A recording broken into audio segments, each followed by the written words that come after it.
Hello everyone, welcome to Workstatus.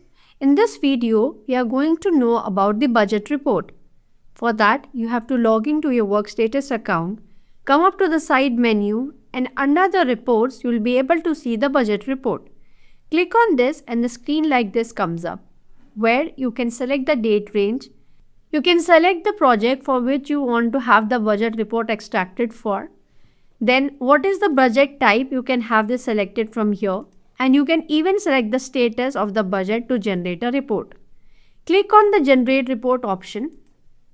The report which comes up like this, which gives you the information on what was the budget name and what was the type, the project it was linked up with, the status of the budget, then it gives you the information on profit and loss, margin percentage, the budgeted time used against the invested, and how many invoices were invoiced against the specific budget.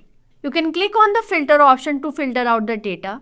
You can have the report sent to a specific email address. You can schedule it and even you can download it, the specific report in the PDF or the CSV format. Further, you can click on this budget to see the list and to see what is the performance of the budget which is respected to the specific project. So this was about the budget report. Thank you.